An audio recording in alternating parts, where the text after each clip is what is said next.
on touche vraiment presque au sein des saints, c'est-à-dire le saint des saints, c'est la conseil juridique de l'armée, c'est la personne les plus hauts gradés, je vous répète, au sein des instances de Tsahal. Donc, moi, je peux comprendre qu'avant de la mettre avant de l'arrêter, il y a dû avoir des concertations. Eh bien, nous avons le plaisir d'être ce matin en ligne avec Maître Philippe Koskas. Philippe, bonjour, Boker Tov. Boker Or Daniel, Boker Or à nos auditeurs. Alors, on a bien besoin de votre expertise juridique et judiciaire pour mieux comprendre ce qui est en train de se passer. On a l'impression de vivre une série policière avec les derniers développements, la disparition hier de la procureure générale militaire Yifat Tomer Yerushalmi, puis sa réapparition après quelques heures de suspense. On pensait qu'elle avait mis fin à ses jours. Elle est vivante, saine et sauve, mais il y a beaucoup de points d'interrogation, il faut bien l'avouer, ce matin, en particulier le fait que, apparemment, le téléphone de la procureure générale a totalement disparu. Je voudrais avoir d'abord votre appréciation de juriste. Vous connaissez le monde de la justice en Israël. Vous êtes secoué par cette affaire? Ah bah absolument, c'est sans précédent. Sans précédent. C'est-à-dire qu'on parle de la procureure de l'armée, c'est-à-dire c'est une personne qui est la plus haute gradée au niveau juridique au sein des instances militaires, et ce serait elle, je dis bien ce serait elle, parce que dans le monde juridique, on met toujours un conditionnel tant que la personne n'est pas condamnée, mais ce serait elle qui aurait organisé une fuite d'une vidéo qui verrait des soldats de l'armée avec des terroristes de la Norba. Donc, si vous voulez, ça c'est sans précédent. C'est une très grosse affaire, Moi, ça me secoue beaucoup. C'est vrai qu'en Israël, on a l'habitude de fuite, on le sait. D'ailleurs, vous êtes vous-même les premiers journalistes à en bénéficier. Mais d'un autre côté, une fuite à ce niveau et à cette importance, on n'en avait pas l'habitude. Alors, non seulement il y a une fuite, mais c'est peut-être l'élément le plus bénin de cette affaire, la fuite, parce que finalement, ce qui est gravissime, c'est que la procureure elle-même a menti, c'est-à-dire pendant plus d'une année, depuis le mois d'août 2024, on se demande qui a fait fuiter cette vidéo. Tout le monde cherche, on a cherché, la Cour suprême a demandé à la procureure d'enquêter sur l'affaire, la conseillère juridique du gouvernement a été mandatée pour essayer d'enquêter sur cette affaire, elle a dit qu'elle ne savait pas, qu'il était impossible de déterminer qui a fait fuiter cette vidéo, et il s'avère que non seulement la procureure, c'est elle qui a fait fuiter la vidéo, mais elle n'était pas toute seule. Il semble qu'il y ait une sorte de groupe de WhatsApp comme ça, avec plusieurs officiers supérieurs du parquet militaire qui étaient au courant de toute cette affaire pendant plus d'un an et personne n'a ouvert la bouche. Et en fait, je vais vous dire, je ferai le parallèle. C'est vrai que c'est une vieille histoire. Je ne sais pas si vous vous souvenez, Daniel, de l'affaire de Bill Clinton avec Monica Lewinsky. Oui. Et en fait, ce qu'on lui a reproché, c'est d'avoir menti. Et c'est en fait le vrai problème qu'il y a dans ce dossier. Vous avez absolument raison. C'est que la procureure générale de l'armée a déclaré devant la Cour suprême, enfin c'est pas elle, c'est son numéro 2, mais c'est pas grave, c'est la même chose, a déclaré devant la Cour suprême n'être pas au courant de la source des fuites. C'est-à-dire que non seulement, évidemment, il y a eu fuite, c'est évident, et qui était dommageable à Israël, mais également un mensonge, et un mensonge à ce niveau. Et dans ce sens-là, c'est vraiment extrêmement grave, ça a ajouté de la gravité à la gravité, dans le sens où il y a eu, évidemment, là, des conséquences pénales qui sont très fortes pour la procureure générale de l'armée, je vous parle évidemment, et absolument tout ça, ça devrait être vérifié. On est au stade de l'enquête, il faut pas non plus, je vous dis, je ne suis pas pour pendre les gens avant qu'ils soient condamnés. Donc, on est au stade de l'enquête. Alors évidemment, c'est tout ça aussi nous-mêmes de fuite, qui sont d'ailleurs même pas légales, parce qu'on s'est habitué à ce qu'une personne dit à la police dans le cadre d'une enquête, toute la presse est au courant dans les 5 minutes. Oui, si vous voulez, c'est pour tout de même, là-dessus, on est tout de même assez surpris que ce soit, on va dire, les éléments, on va dire, ce que l'on appelle les gardiens de l'état de droit qui soient directement impliqués dans ces fuites. C'est-à-dire même si effectivement on comprend qu'il y a des relations avec les journalistes, on est tout de même assez surpris que ça se passe avec une telle ampleur, que cette affaire, elle implique tellement de personnes, hein, puisque la procureure a été arrêtée, mais aussi son numéro 2, qui est le Tové Aklali. Je ne sais pas comment faire la différence entre le procureur et la procureure. Oui, c'est le procureur. Oui, c'est vrai que le terme en français, c'était la conseiller juridique de l'armée et le procureur général. Voilà. C'est-à-dire, c'est vrai qu'on utilise on n'est pas exactement jusqu'au bout, mais en fait, la traduction des concepts n'est pas vraiment la même. En fait, c'est les deux. Mais vous avez tout à fait raison. On parle ici là de quelque chose d'organisé ou je ne sais pas si c'est organisé, mais c'est en tout cas concerté. On parle apparemment d'une affaire qui serait d'envergure, à toucher plusieurs personnes qui sont très haut placées au sein de l'armée. Donc c'est tout à fait, je vous dis sincèrement, quand vous m'avez posé la question si j'ai été choqué, la réponse est oui. Alors, vous êtes aussi surpris par ce qui s'est passé hier, par ce qui s'est passé avec la disparition de la procureure générale, sa réapparition, le fait que son téléphone, qui est certainement l'élément le plus précieux dans cette enquête, eh bien, a disparu. Ça rajoute, on va dire, comment dire en hébreu, chet al pesha, c'est-à-dire encore plus oui. de culpabilité à la procureure. Ah bah, à mon avis, oui, hein, dans le sens où de toute façon, dissimulation de preuves, parce qu'en dehors du fait qu'elle était apparemment, je vous répète, je mets tout ça au conditionnel, hein, parce que je vous répète que nous, en tant que juristes, on n'aime pas trop juger les gens sur la place publique. Mais a priori, en dehors du fait d'être la source des fuites, elle a elle-même elle a fait une autre infraction, vous l'avez déclaré, c'est qu'elle a opéré une sorte elle a atteint aux preuves, d'abord pour le fait qu'elle ait donné une déclaration mensongère à la Cour suprême, et là c'est une destruction de preuves en plus, s'il s'avère qu'évidemment c'est elle qui l'a organisé, la disparition de son téléphone portable qui aurait permis aux enquêteurs d'accéder à énormément d'informations, puisqu'on parle de groupes de WhatsApp, etc., etc. Donc si vous voulez, c'est tout à fait clair que ça ne vient pas alléger son dossier. Dans la procédure judiciaire, c'était tout de même surprenant que l'affaire ait éclaté, on va dire, en milieu de semaine dernière, et que pendant au moins 5 jours, la procureure n'ait pas été ni arrêtée, ni interrogée, ni son téléphone récupéré par les policiers ou par ceux qui enquêtaient. Alors, je ne suis pas dans les secrets de l'enquête. Je ne sais pas si ça peut paraître bizarre ou non, mais enfin souvent on n'arrête pas les gens tout de suite. Ça avait été le cas aussi pour Feinstein, ça avait pris quelques jours. Vous savez, c'est quand même on parle de personnes qui sont très haut gradées, donc je ne sais pas. Est-ce qu'il y a eu, alors ça c'est une sorte d'intelligence après fait, de savoir est-ce qu'on l'aurait, si on l'avait arrêté il y a 3 ou 4 jours, elle n'aurait pas détruit les preuves.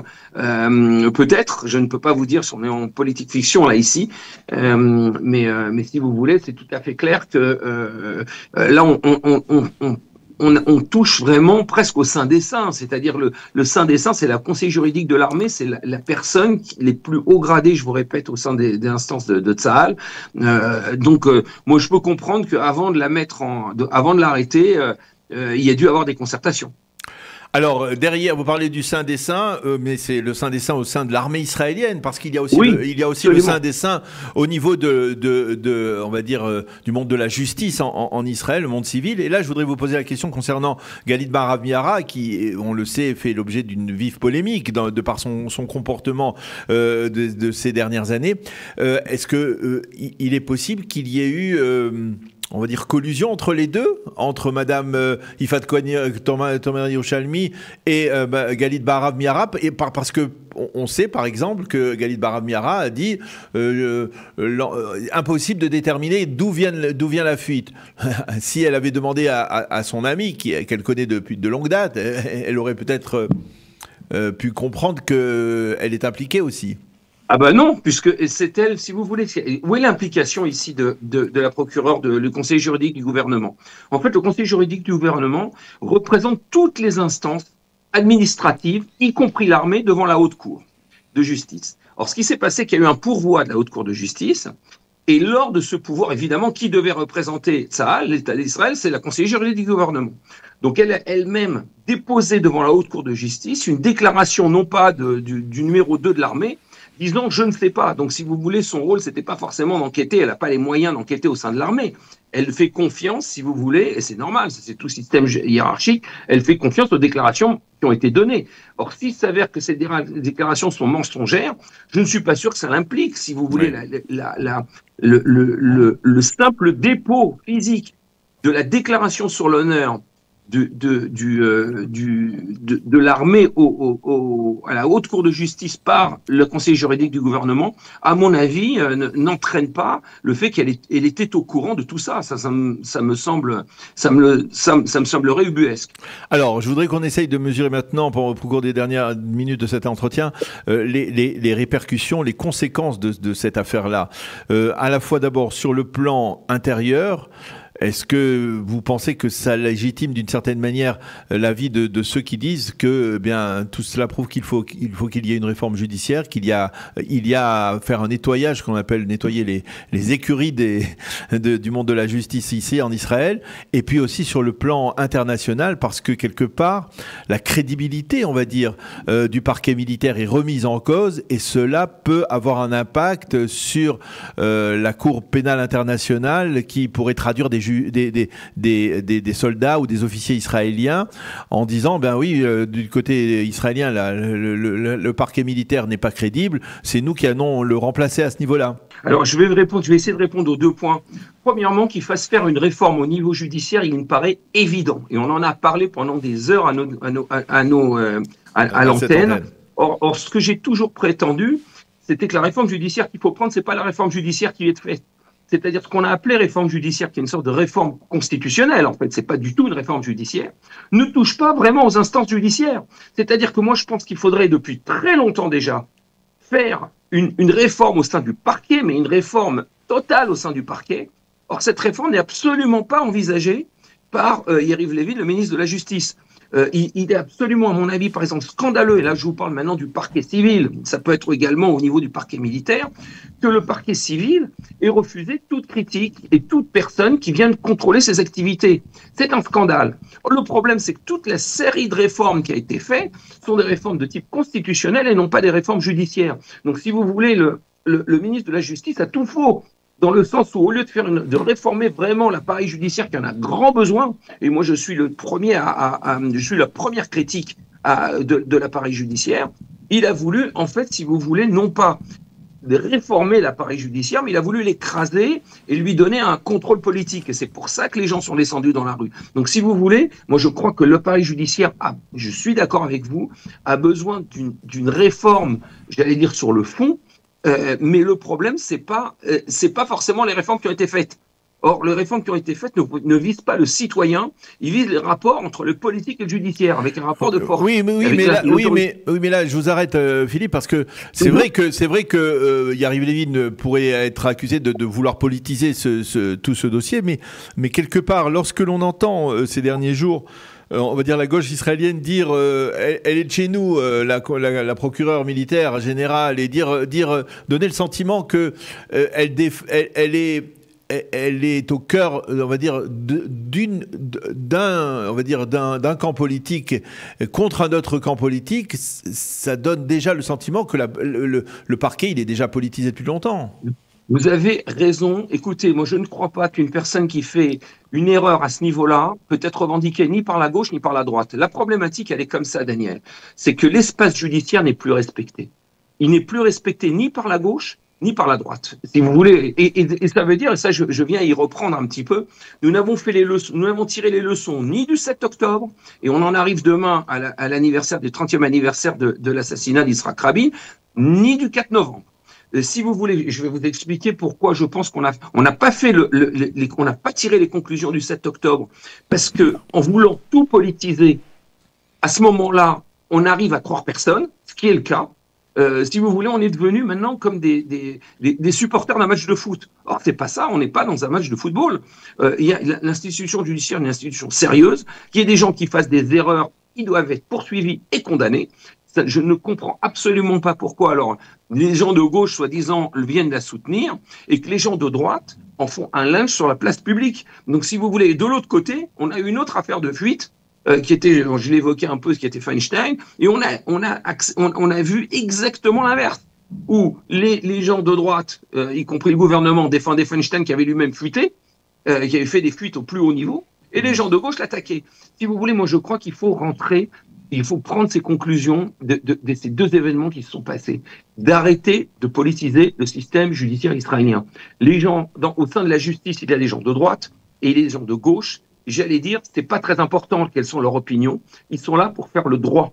Comme un médecin, vous lui posez pas forcément la question s'il est de droite ou de gauche quand vous voulez et qui va vous soigner. C'est exactement la même chose. Un juge, c'est les mêmes conceptions. Oui, mais quand dans la lettre, pardon, Philippe, quand dans la lettre de démission, Madame Tomer Yerushalmi dit que c'est vrai qu'elle a fauté, elle reconnaît, mais elle dit je l'ai fait pour défendre l'état de droit, pour défendre les valeurs libérales ou les valeurs de la justice, ça prête à confusion. Non, c'est sa défense. C'est sa défense, c'est ça que son avocat va plaider, mais ça ne veut pas dire qu'elle n'a pas fait faute.